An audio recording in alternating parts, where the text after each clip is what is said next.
What up, family? CTR Media Network. Yeah.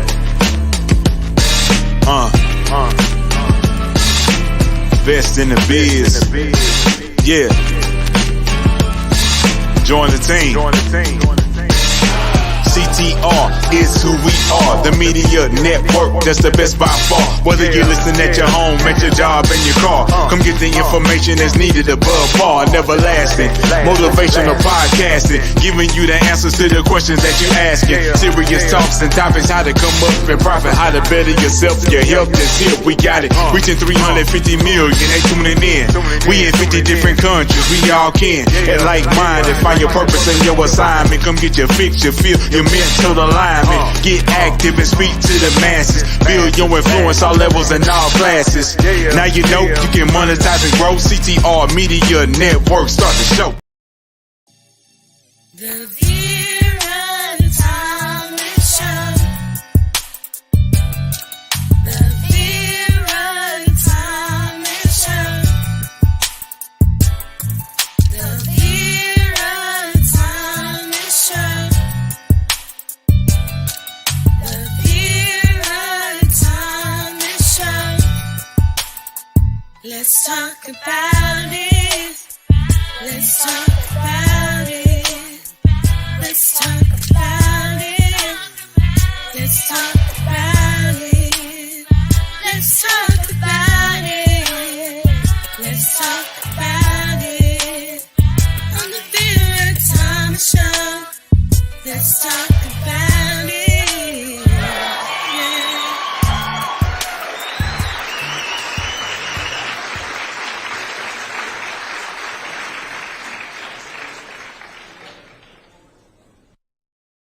Hello. I'm excited, as I always am. I'm excited about my guests. We're going to be talking about a very serious topic today, bullying, and the impact that it's having on our homes and our schools and our society as a whole. I am so excited to have my guest, Peter Burkin. Hi, Peter. How you doing? Can you hear me? Hello, Vera. Thank you for letting me be on your show. I appreciate you being here. And what I'm going to do, I'm going to take a few minutes and just share a little bit about Peter. First of all, Peter Burkin, he is a dad, a teacher, a success coach, and consultant. He created 2 blueprints to help bully-proof schools and communities. The first is a bully-proof blueprint, and the second one is to set up peace rooms as an alternative to suspensions. As a bully-proof expert, Peter eradicates self-bullying that we're going to talk about, bullying. He enhances self-esteem, he manages anger, increase financial literacy. Peter believes that if we have healthy schools, the planet will be healed. And I so agree with you. And so I'm happy to have you here. We got a lot to talk about. But before I do, I want you to share with our audience your story and how you have gotten to the point where you are with the bullying trainings that you do, the school work that you've done, and just let people know, who is Peter Burkin? So I'm giving you the floor.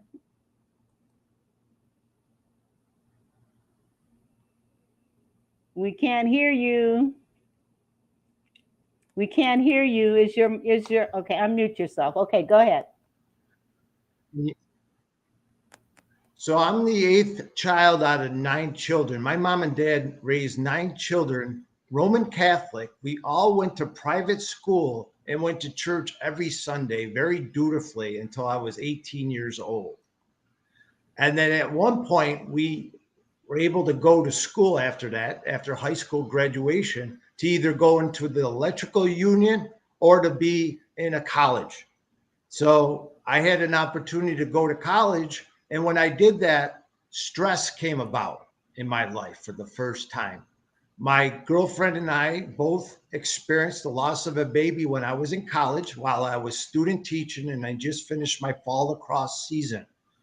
It brought anxiety to my and brought pain to my heart, where next thing you know, I spent 3 months in a hospital because back then in 1989, they just assumed this panic attack was a mental illness, and they actually labeled me schizophrenic back in 1989. And then from there, 16 months later, I literally got off all pills and back to school to play lacrosse again. And from there, I got really sick. I almost actually died. What happened was I was exercising, getting ready for the National Collegiate Athletic Association championship run in lacrosse. And what happened is I was running, and then I went to the coach, said, "Coach, I can't run anymore." Found out about 6 years ago, he had to call the doctor on call to rush me to the emergency department. And they couldn't put anything into me but give blood work to find out what was really going wrong with me.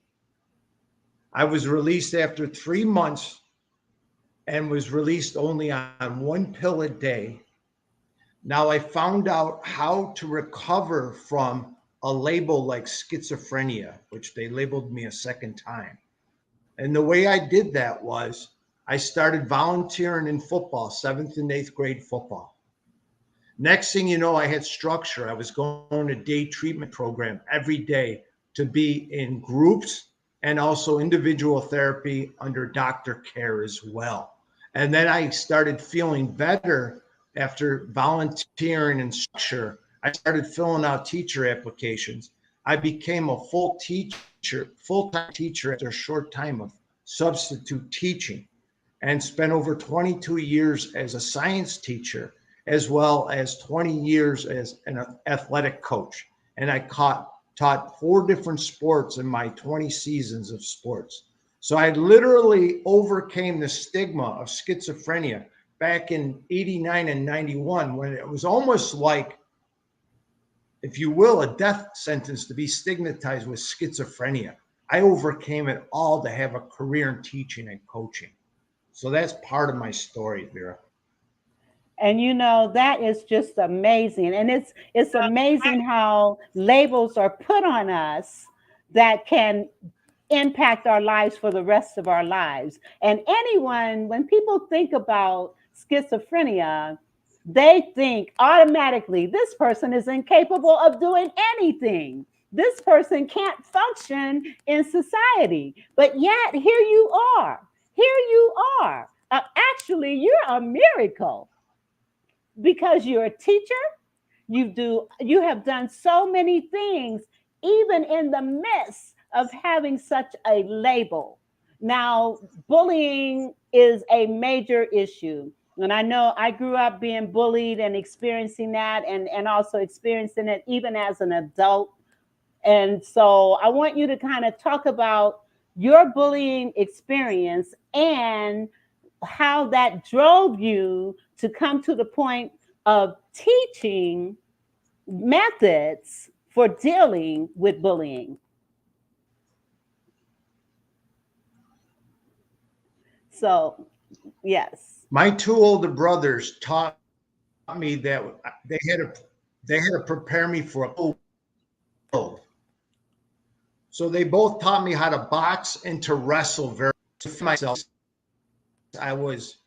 In case I was approached by a bully. My first time I experienced bullying was in the playground. A guy named Tim, who later became a good teammate, literally got me to the ground and started kicking me while I was on the ground.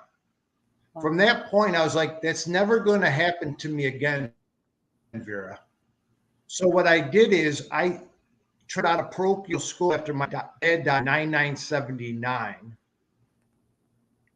9 kids, 9 puppies of a dog. And I went over to public school and got bullied because I wore glasses and I wore the same dress code every day in the public schools, because that's all I had was the dress code. So I was getting bullied at school. So now back then you could get away with standing up to the bully. So I would either physically beat on or I'd threaten to hurt you if you challenged me. And I calculated up until now, I'm 55 years old. I had to do that as a teacher, where I had to fight back these kids threatening to kill me. I had to literally learn to defend myself, to bully proof myself in a very cruel world, because that was the expectation that was firmly planted in my belief system, was that it was a cruel world. Now, when you speed forward, it's all about bully proofing, because really in New York State, probably most states, there's no more corporate punishment. At least you're not supposed to handle the kids anymore. So now what we do is we set up these things called peace rooms, and I'm sure we'll get into that a little bit. Vera. Yes. Man, and you know, I wore glasses, I still do, and I was called four-eyed and bullied in that way as well. Really, no confidence, no self-esteem. And so our hope today is that we're going to give parents some tools to help them help their children who may be experiencing being bullied. And also, one of the other things we want to talk about are some things that parents may be doing and they don't realize they're actually bullying their children. And one of the things you talked about was self-bullying. So we got a lot to talk about. So let's start with self-bullying first. When you say self-bullying, yes, what do you mean by that?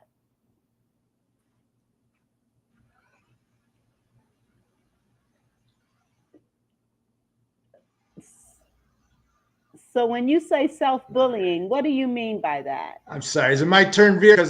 Okay. Yeah, so self-bullying is this. If everybody just said, you know what? I'm going inward right now, and I'm going to take good care of myself through self-care and self-love. And it can be everything from I'm getting up when the alarm goes off, and I'm getting up. I'm not going to hesitate. I'm getting up. And then from there, I'm going to be thankful that I'm alive another day. And I'm going right to the mirror, and I'm going to look in the mirror and say, thank God, or whoever you believe your higher power is, universal intelligence, the great something, if you will, and later, and say, thank you for giving me another day.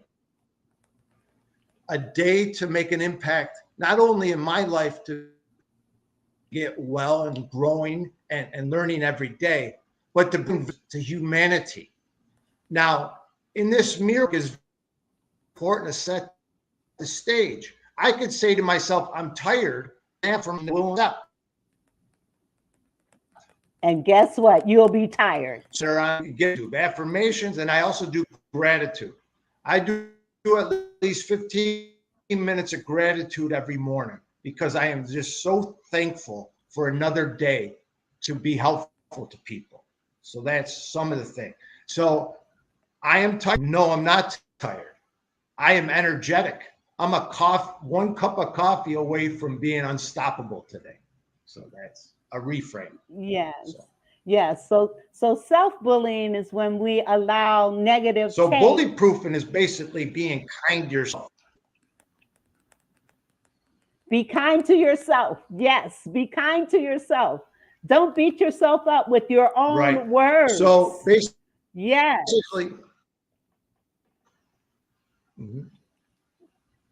Okay.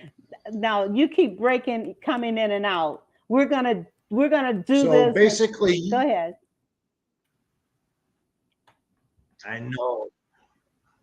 So okay, you're chopping up. You're breaking up. You're so well for yourself. Yeah. So let me ask you. So in looking at, let's look at some of the tools, and we got a comment coming in. Let's see. I get participation. All right. Hi, Darlene. This is one of my faithful. She's at all of my shows. Thank you for sharing the advice. Yes, don't beat up on yourself. And Peter's having some technical difficulties, but I can talk about bullying, and I can also share some things that we need to look at doing as parents to address the issues of bullying. And Peter is back. Yes. Okay. So, Peter, let's talk about some of the things that you're doing to address the issue of bullying in schools. And how are you combating that within school systems? So I created 2 blueprints that provides the solution to each problem, because for every problem, there's at least one solution or more to combat the problem. And then there's the benefits and outcomes that comes from solving the problem, having the solution, and the tools and resources to implement the change. So it's all in the blueprint. I use the model after Ted McGrath, Message to Millions. Hence, my business is Message to Billions, Vera, because we've all been at least self-bullying or bullied at some time in our life. Okay. Yes. And then I also created a blueprint to set up peace rooms in our school as an alternative to suspensions. Let me ask you, can you give us, I know you don't want to give away your blueprint, but if you could just kind of share with us a couple of tips that's in your blueprint that will help parents better address the issue when their child comes home, and we may notice that their personalities may have changed. They may become a little more quiet or reticent to talk. And it may be because they're being bullied and they don't know how to tell the parent.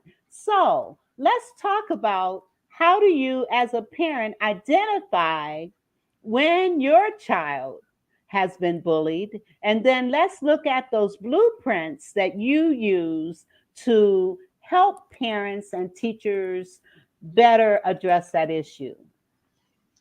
So the first thing is teaching our parents, if they're willing to, life coaching skills. Get away from the parenting idea for a minute and think of what a life coach does to their client or customer. They give them the utmost respect.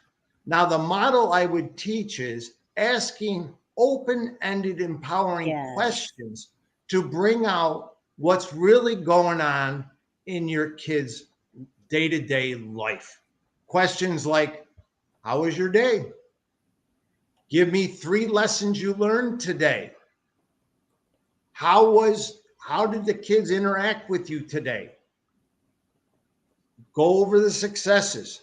Was there anything that came up in your day-to-day that was a bit of a challenge, and then basically pause a little bit of wait time. Was there any challenges in your day-to-day? And have them express it to you. And then ask it, so what did you do in that situation when you were given that challenge? And get them coming up with speaking to you and basically answer that open-ended question. Yes. That's excellent. And I have a granddaughter.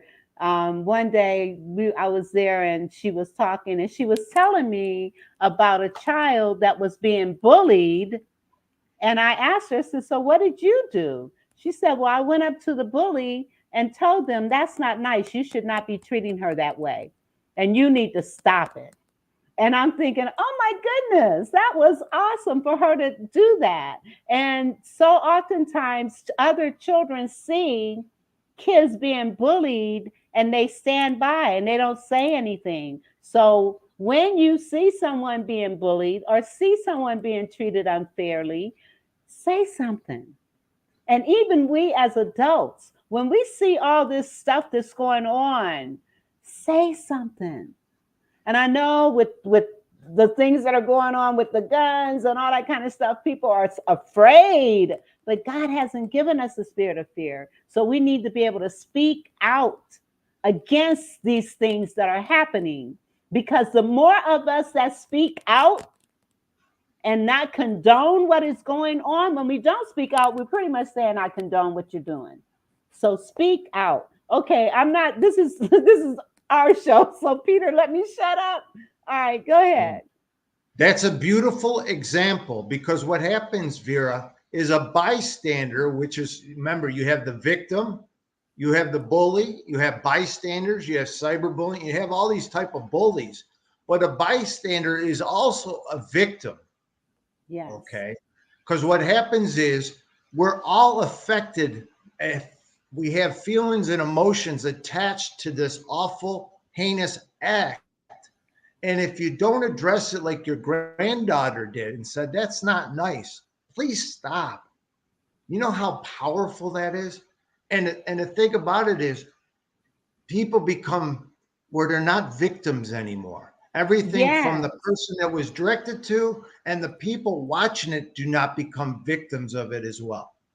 Absolutely. And one of the things that helped me, and I'm sharing it because I want parents to understand, if you can teach your children to understand, as Eleanor Roosevelt said, no one can make you feel inferior without your permission. No one can make you feel any kind of way without your permission. So when your child is coming and saying, well, he said this about me, or they said this about me, turn it around. And that negative thing that they may have heard, reinforce the positive in them. Now, Peter, all right, I could go on because this is a hot topic. And I'm going to be quiet and let you share some more of your wisdom. Okay, let's say, for instance, your son or daughter said they were bullied at school. I'm going to tell you what I would do as a parent or as a teacher. I could do both. I'll start with the parent. So basically, I'm going to acknowledge and validate their feelings. And I'm going to ask them, please share the story with me. So I'm going to acknowledge and validate what they went through. You hear the story, and then you ask them, what did you do to follow up getting harassed at school? Let's say Larry hit Johnny in the back of the head, and your son is Johnny. So Johnny is your son, and you say, okay, John, what did you do after you were hit in the head? And then you find out. So Johnny says he went to the teacher, and the teacher said, don't be a snitch. Don't be a tattletale. Don't be, what do you call that other one? Snitch, tattletale. Don't be a rat or a fink. Guess what? Johnny just got dismissed.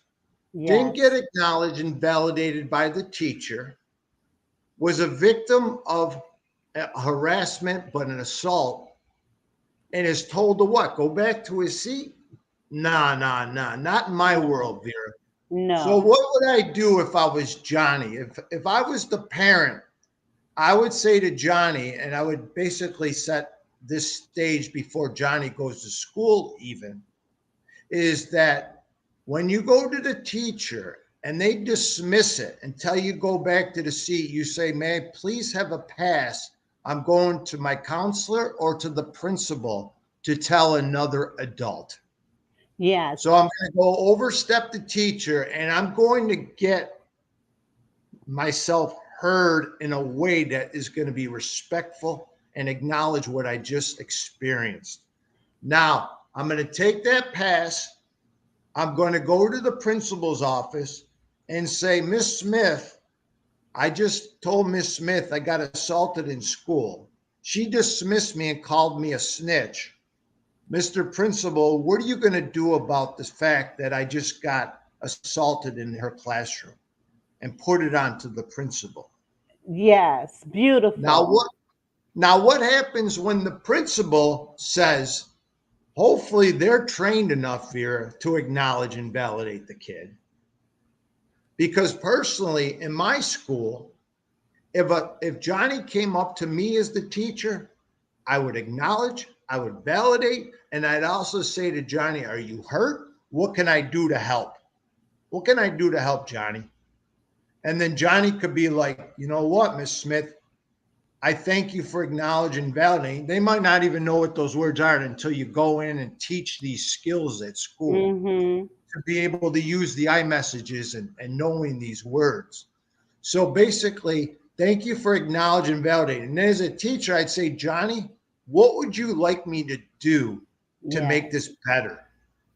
So Johnny might be like, well, Miss Smith, can you talk to Larry and let him know that you hurt my feelings? Can you talk to Larry for me? Or you could have Johnny say, I want him out of the classroom, Miss Smith.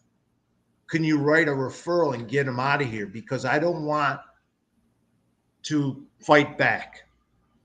Because Johnny might be in a position where if it's not treated with the utmost respect, Vera, it could end that Johnny goes after Larry even in class still. Yes. So we want to avoid that situation.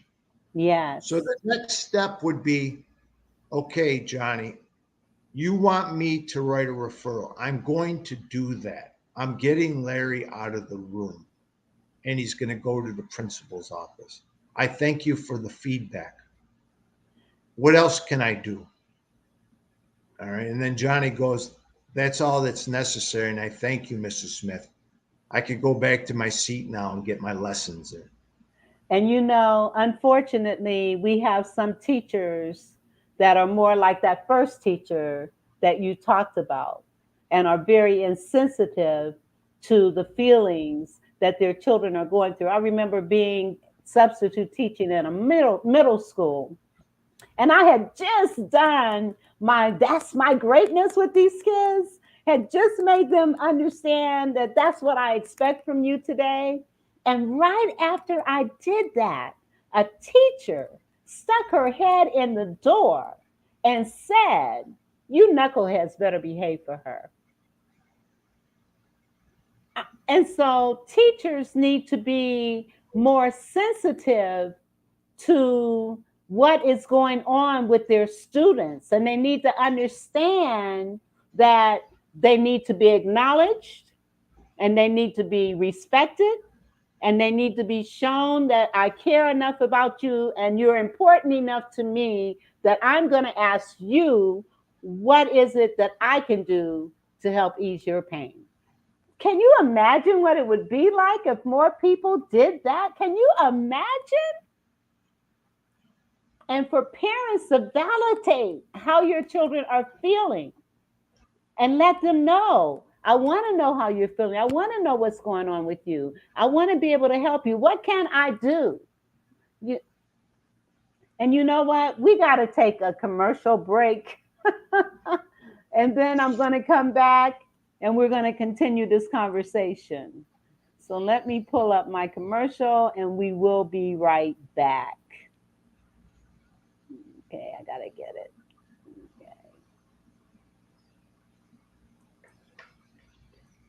Podcasting is trending. Celebrities and everyday people every single day are starting podcasts. You may be even thinking about starting a podcast yourself. But the question still remains the same. How can you start, launch, brand, market, and grow your podcast? How can you connect with the right people in the media and the podcasting industry in order to elevate your visibility? And what type of mindset do you really need to have in order to be a successful podcaster? And the big question, how can you monetize your podcast? Well, hello, everybody. I am Dr. Tina J. Ramsey, host of the Tina Ramsey Show, podcast coach and podcast network owner. And the good thing is that I have you covered. You can ask all of these burning questions and so much more to our experienced media and podcasting professionals on our live Q&A at the Power of Podcasting event that I am personally inviting you to on May the 6th from 2 to 7 p.m. in Atlanta, Georgia at the Pop-Up and Create. I want you to experience for yourself a live taping of the Tina Ramsey Show, and your ticket, get this, includes our #1 podcast course, an autographed copy of the Power of Podcasting book, a swag bag with exclusive goodies, delicious food, and networking. So whether you are looking to just simply expand your knowledge, connect with like-minded individuals, or simply have a good time, our event has something for everyone. So I don't want you to miss out on this once-in-a-lifetime opportunity. So I want you to buy your ticket and secure your spot for our event because it is the event of the year, because these tickets will sell out fast. So go to ctrmedianetwork.com and purchase your ticket today. I can't wait to see you there at the Power of Podcasting. Get your ticket today at ctrmedianetwork.com. The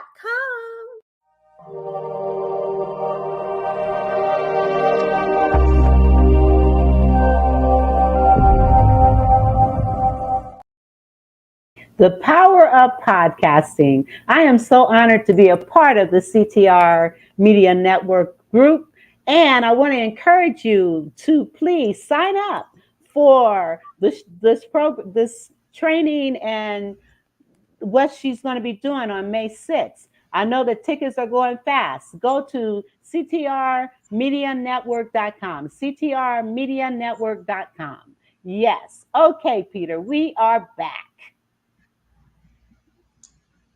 So go ahead, tell us some more. So let's get to the parent. So Johnny comes home, just been assaulted at school. And what did he do? All right. You find out he didn't do too much of anything. Okay. He just became a victim of bullying. So as a parent, what I'm going to do is I'm reaching out to the school by email immediately. So first of all, I'm going to say, Johnny, we're going to work through this together and we're going to make this well for you. So I'm going to email the school, the teacher that it happened in the classroom. And then what I'm going to do is CC or put in the principal and whoever else that you have email access to. And then what I'm going to do is take Johnny's story, put it into the email and say that nothing was done at school. I am coming into the school tomorrow or Zoom me or whatever, however you set it up. We need to resolve this tomorrow, today or tomorrow. It's got to be resolved because right now, if nothing is going to be done at the school level, I'm going to take this to the next level outside the building. And that could be anything from the Board of Education, the central office and their superintendent. And if you have to, file a police report for getting punched in the back of the head in a classroom, without a question. This is so important because a lot of times parents don't know what to do. A lot of times parents may have some kind of reservation about contacting the school, regarding their child. And so we need to know, parents, you need to be aware, look at your child's behavior, listen to them, talk to them, question them. Questioning is so important. Open-ended questions so that they can respond. And so that is awesome. Now, one of the things that you said is that if we can heal the school, if we can eradicate bullying in the classroom, then we can in fact heal our planet. Talk more about that. Okay, very good. So if everybody bully-proof themselves, all right, and you hope you get it at home, that you get self-esteem built up in you. But the thing is, our parents did the best they could with what they knew based on what their parents trained them to do. So it's an actual cycle that's going on here. There's either physical, verbal, or both going on to our children pretty much across the board. I don't know if there's any kid that I know that has ever came out of a household that it wasn't verbal, physical, or both in childhood.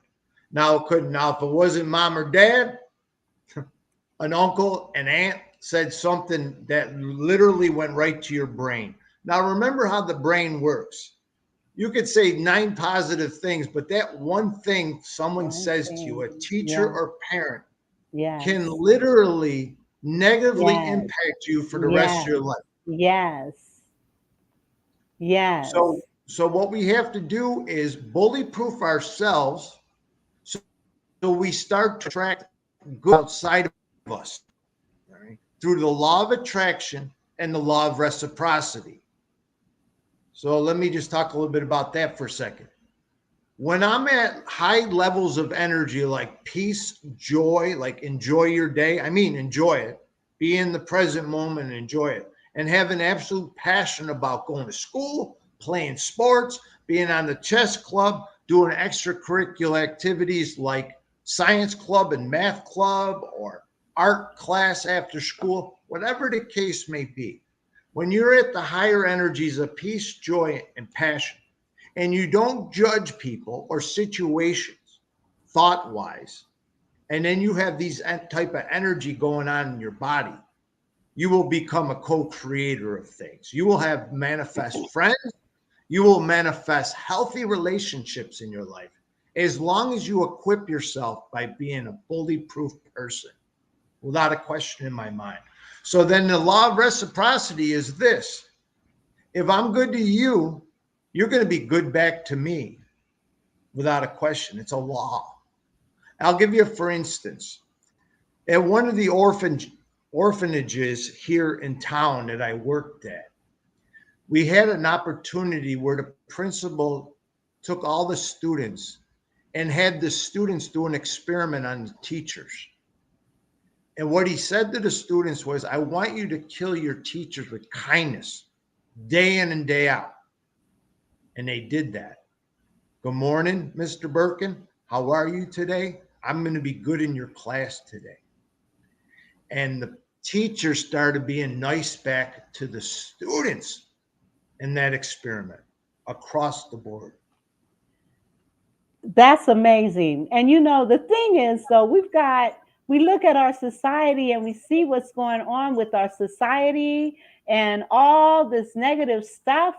And I hear what you're saying about being able to be kind, be nice. And I agree. If we are kind to others, they will be kind to us. But what do you say about these people that just have this vile inside of them? And I think about all these things that have happened to teenagers just within the past 2 weeks. Someone goes to somebody's door and he's shot. Kids drive into someone's yard by mistake and they're shot. This has got to stop. So how do we change that trajectory? Yes, we can be nice, we can be kind, but how do we get other people that have such hatred inside of them, such judgment inside of them? What do we do, Peter? What do we do? That's a great question. So what we're going to do is we're going to kill them with kindness and love.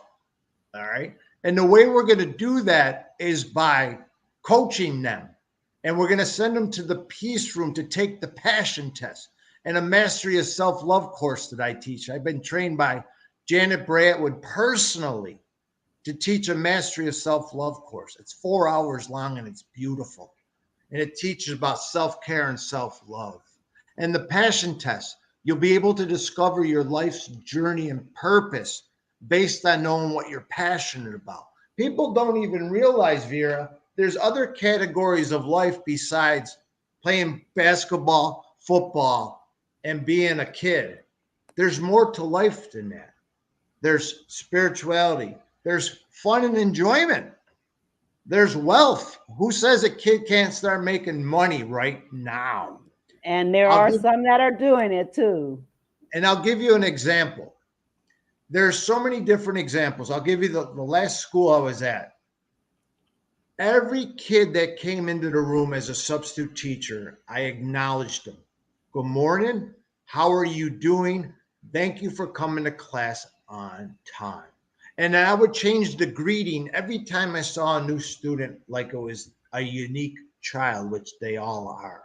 Yes. And then once they got all in their seats at the time, before that train bell, like a Pavlov animal, and then the next thing you know, I give them a blanket. I say, thank you for coming to class on time, being in your seat before the bell, and being ready to start class. I just want to now thank the whole class for that. Then I don't give them a worksheet right away, Vera. I go like this. Does anybody know what the law of reciprocity is? Not a single hand goes up.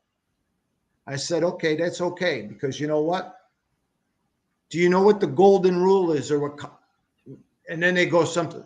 Do unto others as you want them to do. I go, yes, very good.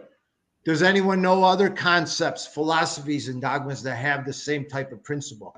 They'll be like karma. And then they'll say, what comes around goes around. I go, exactly. That's what the law of reciprocity is. It's a universal law that if you're good to other people, they're going to be good right back to you. So what we do is we bulletproof and do the law of reciprocity. Go ahead, Vera. And like you said, the law of reciprocity, what goes around comes around, and you do reap what you sow. It may not happen at as soon as we may want it to, but all this negative stuff that's happening, trust me, those that are doing this, they are going to reap it either through bad health or some kind of negative, because negativity is just going to generate more negativity. And so we have got to show more love. We have got to be a light. We have got to allow ourselves to not be subjected to all this negativity. And with what you're teaching in the schools, you said that if we heal the schools, we'll heal the land, in essence. That's what you're saying. So as parents, we need to mirror and model the behaviors we want our children to have. That's and right. For you, and go ahead. I just finished up my business card today, Vera. It's a triangle. Picture an equilateral triangle, meaning all sides and all angles are equal. Okay. The bottom left is thoughts, and underneath thoughts is what? Thoughts, words, action. Thoughts, words, actions. Very good. So words is in the top, and I put spirituality. I didn't put churches because not everybody goes to churches, but I put spirituality because we all, in essence, have a spirit. Hopefully we can agree on that. So words are spirituality, actions is government, and thoughts are schools, where our schools are first at home, followed by all the schools from preschool to right on through doctorate degrees. So, and then what's in the triangle is co-creation. So that's my brand right now, Vera. So it's thoughts, words, and actions, and underneath each of those is an entity of the Trinity. Thoughts is, thoughts are schools starting at home. Words are church and spirituality. And government is actions, because it's going to take the government to get this thing going. This wheel's got to start moving. Okay. We need things to start preserving our kids, especially right now. And the thing about it is, when we start raising healthy kids from preschool 3 right on up, we're going to have such a healthy community that the planet will heal. Now, the thing about it is, our city schools are suffering right now. So I'm going to give you a couple of my steps in my blueprint, if that's okay. Well, before you do, let me run this other commercial. I actually have several commercials, and I've kind of not played them, but I want to play another commercial, and then we'll come back. Okay, great.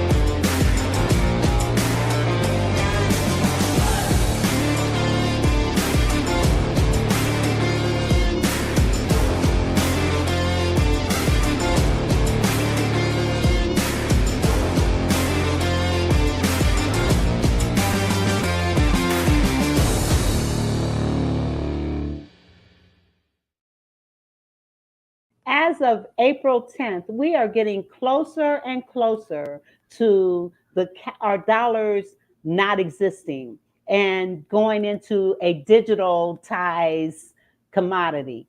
And so if you want to know how to preserve and hold on to your hard-earned money, go to www.soundmoneybenefits.com and check it out. And know that there are options out here that we need to consider. All right. All right. Now, yes, your blueprint, your blueprint. So the first step, the problem is staff and the kids are being assaulted. They're being bullied across the board. Yes. Now, my experience is over 20 years in the city school district in Rochester, New York. It is just rampant. Okay. So the solution is these peace rooms, which will go after our kids' social, emotional well being. And what it's going to do is it's going to have our children reframe what they've been through. First of all, we're going to acknowledge, we're going to validate their feelings, and we're going to reframe. But I'll tell you what, the principal is all on the same page as what the peace room teacher is doing. This teacher is built to not only know all the subjects, which I do, from physics right on down to calculus, doesn't matter. So I'm a teacher well-versed in the subject, but I'm also a life coach and trained passion test and mastery of self-love teacher. So I'm talking about training people in all these categories, okay, that can deal with social, emotional beings of our children. So then what happens is when a child comes to me after seeing a principal, I give them, they call it life space crisis intervention. I'm going to go over to him and go, when you are ready, we're going to talk. Now, the thing about the peace room is they're not going to talk about why they're there because they're not able to talk. The only one that gets to talk is me. But then when I'm leading the whole class, then we have interaction. And as long as you raise your hand, you'll be able to speak. Now, when you don't talk about the nonsense, the reason why you got in there, and you're ready to work on yourself enough so you do not repeat bad behavior anymore, so you get rid of the habit of cutting up in class, we will have more time in instruction. We will have better grades to pass the exams. Yes. And to bring people up to speed grade level. My third grader will be at the third grade level or he doesn't complete the grade. Now, I do that right from the start in my blueprint. Universal pre-K 3 and 4 we have in our school district. There's no reason why we don't have success. So what we do is when those kids, they got to be able to socially, emotionally be well for themselves, where they're good to themselves and play by themselves, and then interact well and play with their classmates. Okay. And when they're good like that, and they can actually follow the rules and get the lessons of a preschool 3-er, they go to preschool 4. Now, when Bush had No Child Left Behind, NCLB, it was a good concept, but most of our kids in the city, in our city, are being held back. And what do I mean by that? These kids are not at grade level, Vera. They're not college ready. Even though they might say they're graduating, they're not at the 12th grade level to start to take college courses across the board. Across the board. What we have to do is we have to bring kids to grade level before they go to the next grade. Now that sounds like it's common sense, but it's not happening. I used to have 12th graders that were at the kindergarten level, Vera, or first grade or second grade level. And then they learned about the pipeline that if you're in third grade level and at 18, 19, they're creating another jail cell. Let's be honest. That's the pipeline that's going on right now. And it's been going on for years. So educators need and administrators need to bring these kids up to grade level so they can do the work at that grade. And then what happens is, and this is getting ahead of myself a little bit, but good nutrition is another step in the blueprint. Okay, we're going to feed our kids with like chef type people. I mean it. In the United Kingdom, they did a thing where they had actual chefs prepare the meals for breakfast and lunch while the kids were in school. That one solution to the problem brought complete change in the disposition of the school.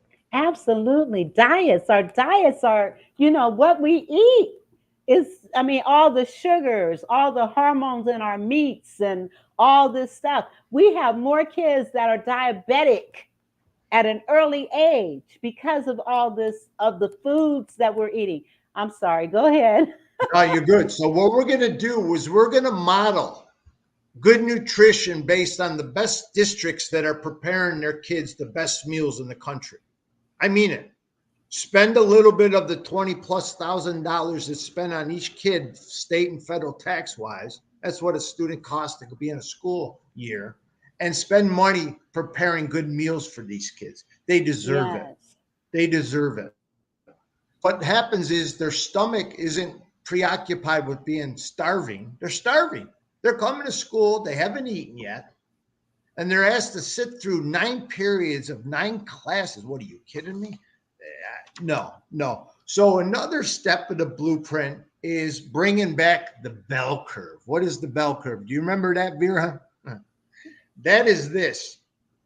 You're going to have so many A's, which is rare in the beginning, so many B's, which is rare in the beginning, C's, D's, and F's. Majority, unfortunately, in the current system, the kids are below passing right now. They're failing, unfortunately. But a lot of this has to do with the educational system as a It's whole. broken. It also has to do with what parents are doing with their kids at home. I mean, That's right. So you know, why? we cannot blame the child for their lack of having what they need in order to be successful. Go ahead. But if we bully proof our kids and they actually can advocate for themselves, they're going to be like, wait a second, I don't know any of this stuff right now. Help me. What are you going to do to help me? Give me a tutor, giving me extra work to help give me extra questions to repeat the process. That's how we learn, is through repetition. And the thing about it is I might need an extra help. Now, why is it our kids are 9? This is one of my last schools. We had 9 periods in a day, Vera, and the kids had to be in 9 academic subjects. They didn't even have any study halls. To me, that's slavery. Yeah. Now, what we got to do as a solution to that is have well-run study halls with master level teachers and tutors to make sure that their lessons are being learned at school, to make it where they don't have hours of homework at night. Yeah. I So mean, not, building yeah. it in the school day where their lessons are being done right at the school. Don't stress these families out with 2 hours of homework anymore, please. Yes. So instead of 9 periods a day, only have 5 or 6 maybe. Give the kids an opportunity to do electives, intramurals. Give them an opportunity to have study halls so they can do their homework that's assigned to them during class. But don't bog them down with hours of homework. Please don't do that anymore. Yes, Because I'll give you, absolutely. for instance, in Rochester, homework is only worth 10% of the grade. Only 10% of the grade. So you could still pass if you don't do any of the homework? No. So one thing I did is I had a grade book, Vera. It was that green grade book. Every day the child got a grade. It was either I would go around with a clipboard. It would be their homework grade, classwork grade, or it would be the test or quiz that day. And let's say there was 40 assignments, divided by whatever the number was their average. And it was never questioned by my principal.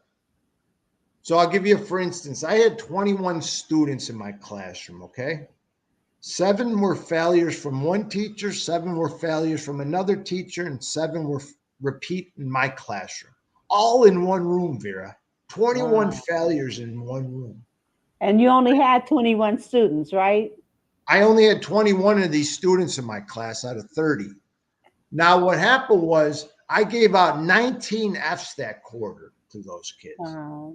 And only 2 kids got Ds. The statement was made that these kids need to repeat this grade. So they got to go to summer school or they got to take it again the next year. And what's wrong with that, Vera? Tell me what's wrong with seeing stuff a second or third time to finally get something instead of just passing them without having the basics. And and the thing is, all this stems from them not having what it is they need inside of themselves, either because of what's happening at home, or what's happening in the schools, or what's happening in our environments, because our kids are stressed out and it's hard to learn when you are having to deal with, is someone going to come in my school today and harm me? It's hard to learn when your parents aren't being as supportive and encouraging. And we've only got 5 minutes left. You're going to have to come back. One of the things I want to encourage my listening audience to please support the Vera Thomas Show by either donating through Cash App, $ Instill Great, PayPal, or Zelle, Vera Thomas Show 1117 at gmail.com. I need your support, and please subscribe to my YouTube channel and like my Facebook page. Please, I'm asking you to do that. And Peter, I'm going to give you a few more things to say. I want to end with this poem that I have written. I think I shared it with you, The Gift. Yes. I want to end with that. So I'm going to give you a few more minutes, and then we're going to close it out with this poem. And I hope that people will take heed to the message of today and the things that we've talked about where bullying is concerned, the things that we have suggested that parents can do to identify whether or not your child is being bullied by questioning them and validating them, acknowledging whatever it is that they're experiencing, and then helping them come up with some solutions. All right, I'm going to be quiet. I'm going to give you the floor. So we saw Joe Clark in Lean on Me, and he kicked out all the bad apples and just started with all the good kids. My system would make it where I would love and embrace everybody. Okay. That's one clear distinction I have different than anybody else. And I don't blame the parents for the current situation. Everyone blames the parents. Well, guess what?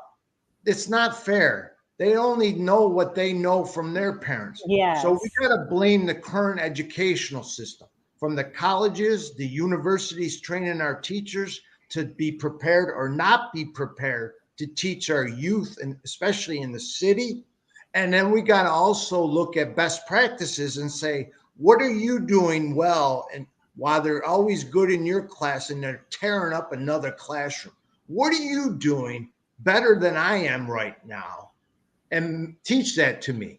And you read the professional development day. And I'll give you another, for instance. Our parents have got to be held accountable, though. Let's be honest. yes, Before they go to school, the kids go to school, they're going to be in the auditorium or the lunchroom where you can put all the teachers. They're required to be there to sign a contract before school gets started.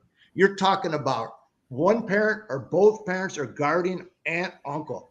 Someone from that family, 18 and older, is going to represent that student that day. There's going to be no excuses that I worked 3 jobs. That is a bunch of horse stuff. Okay. You got to come on board here to help bully proof our school and our kids. yes. And our parents got to get involved, or guardians. They have to be involved. There's got to be a complete Absolutely. buy-in here. Yep. It's a circular situation. Everybody, parents, teachers, the school administration, our society, we all have to play a part in this because our children are suffering because of all the things that are happening. So we as parents have got to take some responsibility to make some things right. I'm going to close with this poem that I wrote that is actually going to be in another parenting book that I am co-authoring for, and it's called The Gift. Children are a gift from God with brilliance that may leave us in awe. We are the reflection of their perception without pretense or deception, based on our own reality our children grow to be what they see. Let not the negatives from our past be what continues a cycle that does not need to last. To change the trajectory of our children's lives, we may need to change what we feel inside. Our attitudes and behaviors can diminish or be what takes them far. Recognize and change the pain from old scars, unforgiveness, bitterness, guilt, and shame. Become what our children learn to claim. Life and death is in the power of the tongue. What we say to our children can make them weak or make them strong. As parents, we must understand our children's lives are in God's hands. We must parent according to his plan. Train up a child in the way he should go, teaching what will help them grow, guiding them so they will know confidence, resilience, values, and morals, having faith in a higher power and hope for tomorrow. Parents are a child's first teachers. What we pour into them may be lifelong keepers. Raising children requires patience and time, a commitment, courage, and an authoritative mind. So be mindful what we do and do with our kids. And I am going to have you come back again, Peter, because this is a topic that needs to be addressed, that I was hoping to have participation from our audience to share their thoughts and feelings on this whole topic, because it is a major topic in our society. So with that, I'm going to say goodbye. Thank you, Peter, for being here. And if you would please hold on as we end the show. So have a great weekend, everybody, and I'll see you on Tuesday. The Vera and Thomas Show. The Vera and Thomas Show. The Vera and Thomas Show. The Vera and Thomas Show. Let's talk about it. Let's talk about it. Let's talk about it. Let's talk about it. Let's talk.